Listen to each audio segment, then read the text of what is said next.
어느 믿음 좋은 처녀가 결혼을 해서 남편을 따라 고향으로 내려가 가정을 꾸몄습니다. 시어머니는 불교의 독실한 보살이었습니다. 그래서 며느리는 처음에는 몰래 교회를 나갔지만 시어머니가 반대에 부딪히게 됐습니다. 남편은 당신 믿는 것은 좋은데 가정이 일단 편안해야 되겠다니까 10년만 참자 우리 이렇게 얘기했습니다. 그 후에는 어머니도 수그러질 것이니 그때 마음대로 믿으면 될 것이 아니겠냐 그렇게 하자고 그렇게 제안을 했습니다. 그러나 남편의 속내는 한 10년쯤 지나면은 신앙을 아주 포기하겠지 하는 생각으로 그렇게 말을 했는데 아내는 그것이 아니었습니다. 아내는 몸만 안 나갈 뿐 구역장에게 부탁해서 매주 주보를 받아가지고 집에서 혼자 예배를 드렸습니다. 또 아내는 약국을 경영하는데 구역장을 통하여 11조를 꼬박꼬박 교회에 보냈습니다. 그리고 목사님께 기도를 부탁드렸습니다. 얼마 후에 3남매의 자녀들 두었는데 그 아이들은 교회 유치원에 보냈습니다. 그리고 크리스마스 날 행사가 있을 때에는 꼭 목사님과 선생님께 부탁을 드려서 3남매를 순서에 넣게 부탁을 한 겁니다. 그러고는 자신은 약국을 문을 닫아야 하니까 못 가니까 어머님이 좀 가셨으면 좋겠다고 그렇게 했습니다. 시어머니는 처음에는 아주 못마땅하게 여기 안 가려고 했지만은 어머님도 아시겠지만은 아무도 안 가면 아이들이 얼마나 섭섭하고 그렇게 서운해 하겠습니까? 그러니까 손자 손녀를 사랑하는 할머니는 어쩔 수 없이 부득불 가게 됐습니다. 처음에는 뒷자리에 앉아 있었으나 손자 손녀들의 재롱에 점점 앞자리로 다가와서 박수도 치고 야단법석이 떨어졌습니다. 자, 그러는 동안 세월이 10년째가 되는 날 아내는 남편에게 정색을 하며 물었습니다. 여보, 오늘 무슨 날인 줄 아세요? 하니까 그러니까 남편은 우리 결혼기념일 아니 당신 생일 아니요. 바로 오늘이 당신이 약속한 10년째가 되는 날이에요. 이제는 정식으로 교회에 나가겠어요. 그동안 혼자 집에서 예배를 드리며 집에서 신앙생활을 했어요. 남편이 깜짝 놀랐던 겁니다. 10년 동안 교회에 안 갔으니까 이제는 다 잊어버린 줄 알았는데 그게 아니었구나 하였습니다. 남편은 어머니 방에 가서 자초지정을 이야기하며 어떻게 해야 되겠느냐 대책을 물으니까 시어머니가 무릎을 탁 치며 하는 말이 애야 며느리 한 사람이 나가는데 우리 집이 이렇게 잘 되고 잘 되는데 우리 모두가 다 나가면 더 잘 될 것 아니냐. 그러니까 다 군소리 말고 며느리 따라 교회 가자. 그렇게 해서 다 교회를 나가게 되었다는 겁니다. 자, 오늘 이 본문은요, 사도 바울이 제2차 전도 여행을 통해서 야손의 가정에서 시작한 교회가 데살로니가 교회였습니다. 당시 데살로니가 교회는 그래도 율법으로 할례를 받아야 구원을 받는다는 유대주의와 복음 외에 다른 것을 첨가해 가르치는 거짓 교사와 이단들이 상존해 있었습니다. 또한 바울을 몰아내기 위한 악의 손길들도 있어 성도들이 심한 박해와 핍박을 받게 되었습니다. 그럼에도 그들의 신앙은 믿음의 본을 보였던 겁니다. 7절의 말씀과 같이 그들이 믿음의 본을 보였던 겁니다. 이들의 신앙이 어떠했기에 바울로부터 칭찬과 격려를 한 몸에 받게 된 신앙이 되었는가? 첫째는요, 역사하는 믿음이 이들에게는 있었습니다.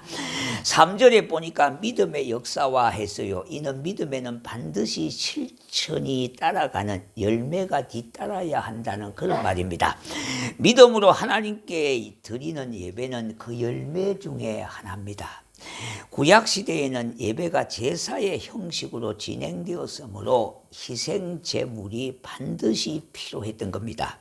시간을 드리고 마음을 드리고 몸을 드리며 예배하는 겁니다. 이것이 신약시대에 요한복음 4장 23절에 신령과 진정으로 드리는 예배를 말하고 있는데 이 예배는 우리의 신앙의 고백입니다. 자, 사도행전 4장 21절에 보니까 하나님의 자녀는 하나님께 예배하나니 했어요. 예배한다고 하는 말은 예배의 대상을 사랑한다는 겁니다. 우리가 주님 사랑한다고 하는 큰 하나의 목적이 뭡니까? 주님을 예배하는 거예요. 그래서 하나님의 자녀는 하나님께 예배하나니, 이것이 신앙 고백이에요. 예배가. 믿음이란 무엇이냐 하니까 바랄 수 없는 것을 바라는 겁니다. 그리고 믿음은 볼 수 없는 것을 보는 겁니다. 우선은 보이지 않지만은 보는 것 같이 믿고 나갈 때에 하나님의 기적을 보게 되는 겁니다. 모세는 하나님이 역사하실 것을 믿었으며 일생을 하나님께 헌신하고자 결단했을 때에 홍해가 갈라지는 역사를 경험하게 된 겁니다. 이스라엘이 가나안의 입성을 바라보고 있을 때에 12 정탐꾼의 보고가 서로가 엇갈렸습니다. 그러나 여호수아와 갈렙의 보고는요, 하나님을 굳게 믿었던 보고입니다.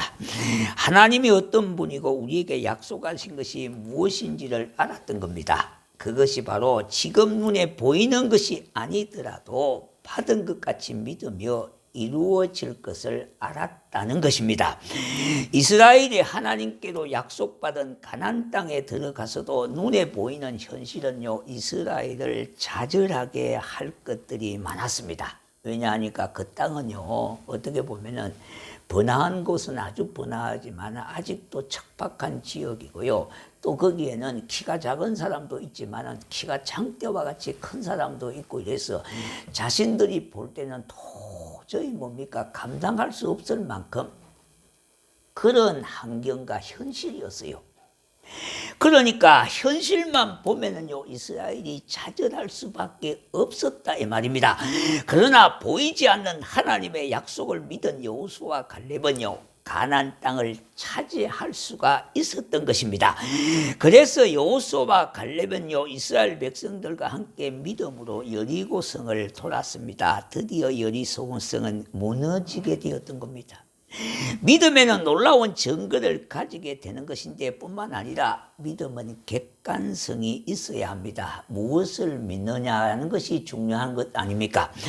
객관성이 없는 믿음은요, 잘못하면 믿음이 신념과 혼동이 되는 거예요. 신념은 자기 자신을 믿는 것 아닙니까? 그러나 믿음은 하나님, 전능하신 하나님을 믿는 거예요. 그러니까 신념과 믿음은 완전히 다른 겁니다. 또한 객관적인 대상이 분명히 있는 것이 믿음이에요. 예. 그런데 문제는 믿음이 있노라고 하지만은 실제로 믿지 못하는 데에 문제가 있어요. 객관성이 뭐냐 하니까 믿음의 대상이 분명히 있지 않습니까? 믿음의 주요 온전케 하시는 이가 그게 믿음의 우리의 대상이에요. 예. 그게 객관성이 있어야 되거든요. 그러므로 우리는 예배와 삶을 통해서 믿음으로 사는 것이 무엇인지를 알아야 하는 겁니다. 그것은 먼저 예배를 굳게 붙잡는 겁니다. 그것이 믿음이 있다는 거예요. 여러분들이 이 예배 시간에 이렇게 중요한 것을 아셔야 돼요. 우리가 믿음이 있노라 하면서요, 예배가 부실하면 안 돼요. 그거는 믿음이 없다는 증거예요. 그래서 우리가 하나님을 사랑한다는 말은 뭡니까? 하나님을 예배하는 자가 하나님을 사랑하는 거예요. 예. 이와 같이 믿음이 있다면 자신을 위한 것보다는 우리 주님을 위하여 드리게 되고 헌신하게 되고 순종하게 되는 겁니다. 그러니 그곳에 믿음의 역사가 일어나게 되는 겁니다. 데살로니가 교회 성도들이 이러한 경험을 가진 성도들인 겁니다. 우리 모두에게도 이와 같은 믿음의 역사가 일어남으로 인하여 칭찬과 격려를 받는 성도가 되시기를 바라고 은혜해야 되겠다는 겁니다. 자, 두 번째는요, 사랑의 수고가 있었습니다. 시인 게테는 이런 말을 하였습니다. 하늘에 별이 있고 땅 위에 꽃이 있으며 우리들 가슴 속에 사랑이 있는 사람은 행복할 수가 있다고 했습니다. 참 가슴 설레게 하는 말입니다. 바울은 3절 상반절에요, 너희의 믿음의 역사와 사랑의 수고와 그랬습니다. 사랑은 인간에게 가장 큰 덕이요 가장 향기로운 향기가 되는 겁니다. 그뿐만 아니라 가장 찬란한 빛이요 가장 창조적인 힘인 겁니다. 오늘날 인명, 경시, 풍조라든지 전쟁이나 악한 행동들이 모두 사랑이 부족하거나 고갈된 상태에서 오는 겁니다. 돈 얼마 때문에 사람을 죽이기도 하고 돈을 위해서 불량식품을 만들고요. 사람을 속이기도 하고 생명과 윤리를 해치는 것들이 얼마나 다반사적으로 많은 시대에 우리가 살고 있지 않습니까? 이런 것들이 다 사랑이 없거나 사랑이 고갈된 상태에 있기 때문에 일어나는 현상들이라는 겁니다. 그런데 이 사랑은요, 받는 즐거움이 아니라 주는 기쁨이래요. 주는 기쁨이요. 예. 사랑은 주는 것이기 때문에 반드시 사랑에는 수고가 따라가는 거예요. 그러나 너무 아쉬운 것은요, 행함은 고사하고 말이라도 사랑한다는 말을 하거나 듣기가 부담이 되어서 잘못하는 경향이 있습니다. 그러다 보니까 세상에서는 아주 활발하게 불려지고 있어요. 그러잖아요. 대기업이나 금융권의 상담 전화를 받아보면요, 이렇습니다. 사랑합니다 고객님 그러잖아요. 그죠? 무엇을 도와드릴까요? 그래요. 그런데 분명히 사랑합니다 고객님 하는 거는 허구요, 가짜요. 진정성이 없음에도 불구하고 듣기가 별로 나쁘지 않아요. 왜 그렇습니까? 우리가 사랑이 너무 메마른 시대에 살고 있다 보니까 허구로 알지만은 가짜인 줄 알면서도 그 말이 그렇게 듣기가 나쁘지 않다는 말입니다. 그러나 우리에게 은혜가 넘치면요, 주님의 사랑이 내 가슴 속에 충만한 법입니다. 그러므로 수고가 되는 몸으로 가르침과 물질로 재능으로 시간으로 주님을 향한 사랑의 수고를 나타내는 거예요. 정말로 교회에는 주님을 사랑하는 것 때문에 교회를 위하여 다른 사람을 위하여 수고하는 성도가 많이 필요한 겁니다. 성도가 주님을 사랑하는 마음이 있다면요, 수고는 따라오게 되는 겁니다. 내 신앙을 한번 곰곰이 생각해 보십시다. 우리가 이제 금년도 다 이제 한 달 남아 있지 않습니까? 그죠? 우리가 한번 생각을 곰곰이 해 보아야 합니다. 예수님으로 이득을 보고자 하는 사람이 너무 많아요. 그런데 예수님 때문에 손해를 보고자 하는 사람은 별로 없어요. 별로 없어. 그게 문제입니다. 우리가 예수님 때문에 손해를 볼 때도 있음에도 불구하고 손해는커녕요, 예수님으로 이득을 보려고 하는 사람들은 많다 보니까 우리가 세상 사람하고 다를 바가 전혀 없는 거예요. 단 하나 믿는다고 하는 것밖에 없다 이 말입니다. 그런데 그 믿는 믿음이 진정성이 없고 정말로 사랑이 없다 보니까 그것이 가짜와 허구일 수가 있다 이 말이에요. 우리가 한 해를 이제 얼마 남지 않는 시점에서 우리의 신앙을 한번 곰곰이 생각해 보자는 겁니다. 예수님은 이렇게 말씀했어요. 누가 오리를 가고자 하거든 십리도 가라고 하셨는데 우리가 살아가는 이 세상에서 살아가며 때로는 손해볼 때도 있고 지는 경우도 있어야 하는 거예요. 그러므로 우리가 작은 것이라도 말로만 사랑하는 것이 아니라 우리 주님 때문에 이렇게 행동이 따라가는 수고가 있느냐에 따라 사랑의 진정성이 있는 겁니다. 저와 여러분에게 주신 직분도 마찬가지예요. 주님 사랑하는 마음으로 직분을 감당하면 아무런 부담과 걸림이 되지 않고 부담이 되지 않아요. 짐이 되지 않는다 이 말입니다. 의무감 때문에 억지로 뭡니까 직분을 감당하다 보니까 결국은 뭡니까 그것이 짐이 되고 부담이 되는 거예요. 우리 하나님 아버지를 사랑하는 마음으로 직분을 감당하니까 그것이 부담이 아니라 내게 주시는 은혜가 되고 복이 되는 거예요. 그러므로 우리 모두는 사랑의 수준을 높이는 겁니다. 좀 여러분이 지금 이 모양 저 모양으로 주님을 사랑하고 주님을 섬기고 있습니다만 여기에만 머물지 말고 더 나은 신앙의 삶을 지향하면서 사랑의 수치를 좀 높일 수 있기를 바랍니다. 그것은 주님이 우리를 사랑하셔서 십자가의 사랑을 보여주셨는데 날 위해 죽어주시고 날 위해 다시 사신 사랑이었습니다. 이러한 예수님을 본받아 우리는 수고하며 이웃을 사랑하고 아내를 사랑하고 남편을 사랑하고 자녀를 사랑하는 겁니다. 여기에서 말하는 사랑이라고 하는 것은요, 세상 사람들이 생각하는 사랑보다 더 깊고 높은 차원이 있는 하나님의 사랑을 의미하고 있는 겁니다. 우리 예수님은 말로만 우리를 불쌍하다고 하시지 않았습니다.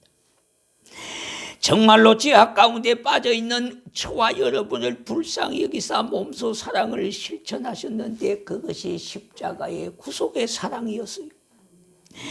이와 같은 사랑에는 대가가 지불되고 수고도 손해도 있는 겁니다.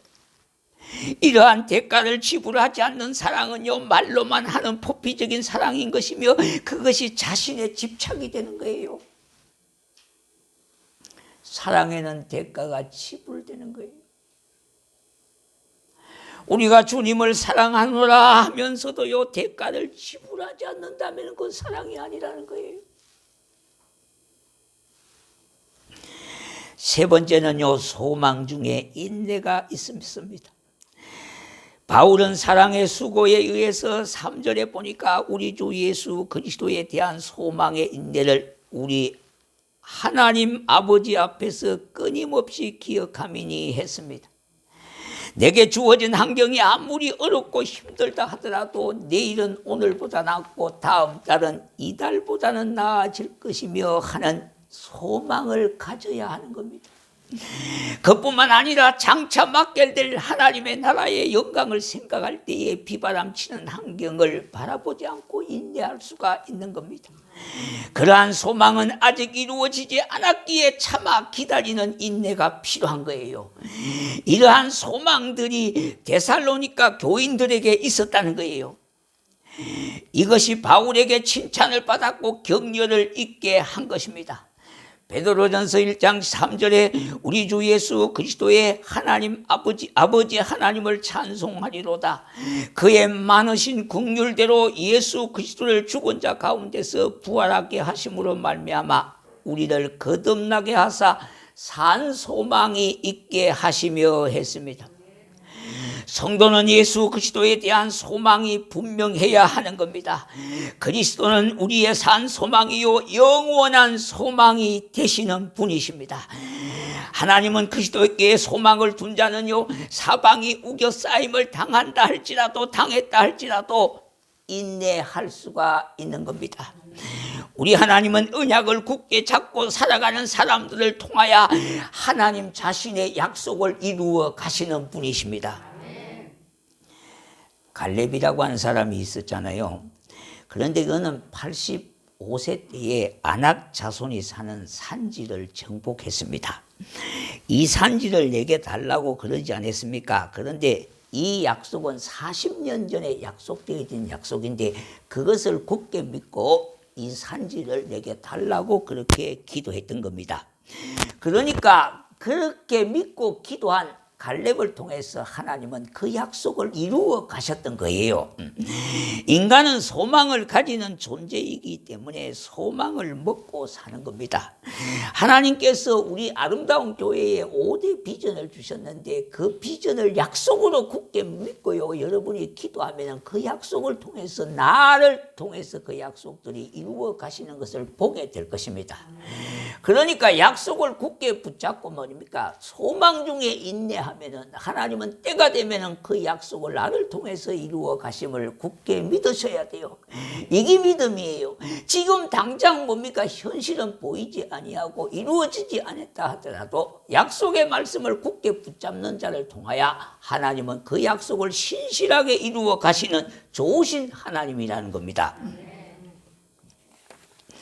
소망은 우리의 영혼의 양식입니다. 또한 소망은 어둠을 비치는 등불이요 약한 사람에게 용기를 주는 활력소가 되는 겁니다. 내일에 소망이 있기 때문에 오늘을 인내할 수가 있는 것입니다. 그러므로 소망이 있는 사람은요, 아무리 어려운 일이 있어도 낙심과 절망에 깊이 빠지지 않습니다. 그리고 소망이 있는 사람은요, 기쁨이 있습니다. 또한 소망은 생명을 이루는 힘이 있는 거예요. 여러분, 우리가 기쁨과 웃음을 구분할 줄 아셔야 된다 그랬잖아요. 기쁨은 본질이에요. 근데 웃음은 현상이에요. 그래서 우리가 세상 사람들은요, 이 기쁨을 잘 모르기 때문에 웃으면 복이 온다 그래요. 웃으면 좋은 일이 많이 생긴다 그래요. 그건 맞을 수 있는 말이에요. 그러나 기쁨이 있어야 뭡니까? 복이 되는 거예요. 이 좋은 일이 있는 거예요. 왜? 기쁨은 하나님이 주시는 평강이요, 하나님 주시는 마음이거든요. 하나님 주시는 마음을, 역시 편안한 마음을 갖고 사니까 좋은 일이 자꾸 생기는 거예요. 왜? 평안한 일이 자꾸 따라 붙는 거예요. 예. 여러분, 자석을 보면 쇳가루에 자꾸 자석이 붙잖아요. 똑같아요. 여러분의 마음속에 평안이 있으면요, 평안한 일만 자꾸 생기는 거예요. 근데 여러분의 마음속에 불화통이 있으면 자꾸 안 되는 것만 자꾸 생기는 거예요. 그렇기 때문에 은혜 이에 은혜라고 그랬잖아요. 은혜가 내가 있어야 은혜가 달라붙는다는 거예요. 예. 여러분 속에 마귀가 충만하면요, 자꾸 안 좋은 일만 자꾸 생기는 거예요. 왜? 마귀에 마귀가 자꾸 오거든요. 그러니까 은혜 이에 은혜가 와야 되잖아요. 그래서 어쨌든지 은혜 받자 하면 은혜 받는 거예요. 자꾸 달리 생각하시면 안 돼요, 여러분. 여기 목사가 뭡니까? 은혜 받자 하면, 은혜 받아야 되겠다, 이래야 되는데, 은혜 받으면 뭐하냐? 그럼 은혜 안 받으면 뭐 하겠습니까, 그러면? 우리가 말을 똑바로 하셔야 되거든, 말을 똑바로요. 예. 우리 성도는 은혜 못 받으면요, 사실 아무 의미가 없어요. 예. 어떻든지 은혜를 받으셔야 돼요, 은혜를 받으셔야 돼요. 예. 그래야 은혜가 내게 자꾸 임하게 되는 거예요. 그러므로 우리가 데살로니가 교회 교인들은요, 이러한 소망들로 가득 찼습니다. 소망이 넘치는 사람은 절대 절망에 빠지는 사람이 없어요. 죽음과 생명처럼 소망과 절망은요, 하늘과 땅 차이입니다. 이 데살로니가 교회 안팎에서 닥치는 환난이나 역경이나 시련이 많았지만은 무엇보다도 이 데살로니가 교회 교인들은요, 소망을 가지고 인내를 이루었던 겁니다. 주께서 약속하신 믿음의 줄을 붙잡고요, 다시 오마 하신 주님 반드시 오실 것을 믿으며 선악간에 심판하셔서 믿는 자들의 눈물을 닦아주실 것을 믿었던 거예요, 이들은요. 그러므로 그들은 여러 가지 고통과 역경에서도 이기는 삶을 살게 되었던 겁니다. 사랑하는 성도 여러분, 하나님은 우리에게 믿음을 주셨어요. 사랑을 알게 하셨습니다. 십자가의 구속의 사랑을 알게 하셨습니다. 그리고 우리는 저 하나님 나라의 소망을 우리에게 주셨어요. 하나님은 약속을 굳게 붙잡는 자에게 그 약속을 이루고자 하는 소망을 우리에게 주셨다 이 말입니다. 그러므로 이제부터라도 내게도 역사하는 믿음, 사랑의 수고와 소망 중에 인내하는 이와 같은 성도를 지향하면서, 금년도 이제 한 달 남았습니다. 이와 같은 성도가 되기를 소망하고 바라고 우리가 기도하고 이루어가는 하나님의 역사를 기대하면서 마무리를, 우리의 인생을 진짜 믿음의 반열에, 사랑의 수고와 소망의 반열에 놓고 살아가는 복된 성도가 되시기를 주의 이름으로 축복합니다. 우리가